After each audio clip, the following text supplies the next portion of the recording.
Betta fish, small, colorful, and incredibly eye-catching.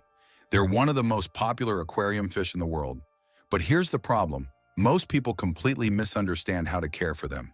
You've probably seen bettas kept in tiny cups or bowls, and many people assume that's normal. But the truth is, just because a betta can survive in a small space doesn't mean it can live a healthy life there. Let's start with the basics.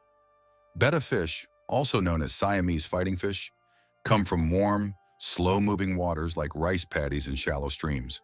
This means they are used to warm temperatures, calm water, plenty of hiding spots, and yes, male bettas are highly territorial. They cannot be kept with other male bettas. In fact, they may even flare and attack their own reflection. But that doesn't mean they are aggressive monsters. In reality, bettas are intelligent and curious fish. They can recognize their owner, learn feeding routines, and even respond to movement outside the tank. Some bettas will swim up to the glass when they see you, almost like they're greeting you.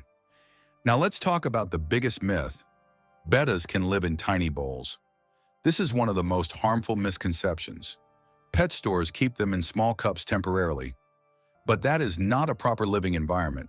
For a healthy betta, you need at least a 10 to 15 liter, 2.5 to 5 gallon, tank, a gentle filter, not too strong, a heater to maintain stable temperature, and ideally live or soft plants.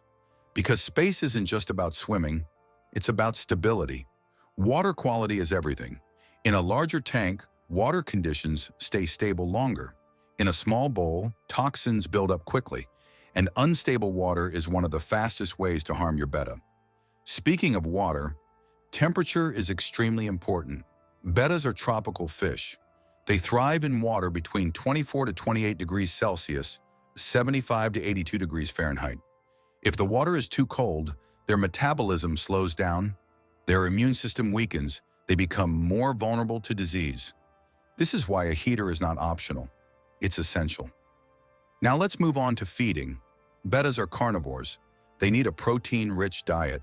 The best options include high-quality betta pellets, frozen or live foods like bloodworms or brine shrimp. But here's where many people go wrong: overfeeding. It's one of the most common mistakes. Bettas will often eat more than they need, but extra food doesn't help them. It pollutes the water.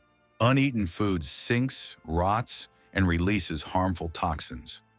Feed small portions once or twice a day. That's more than enough. Now let's talk about tank mates. Bettas are best kept alone. However, in some cases, they can live with other fish.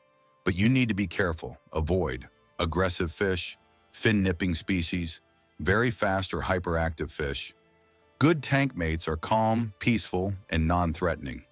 Always research before adding anything to your tank. So how do you know if your betta's happy?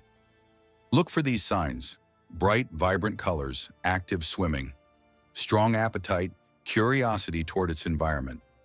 On the other hand, warning signs include hiding constantly, loss of color, not eating, clamped fins, or unusual swimming.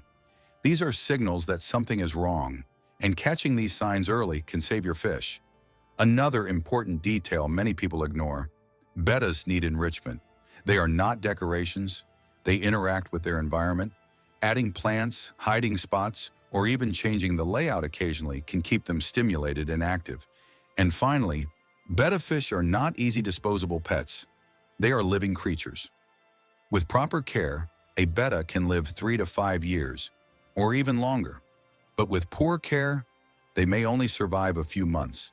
So if you truly want to keep a betta healthy, beautiful, and active, you need to understand what it actually needs. Not what looks convenient, but what is right. If you want to learn more about fish care, avoid common mistakes, and build a healthy, balanced aquarium, subscribe to Aqua Mind Lab, because here, we don't just keep fish, we understand them.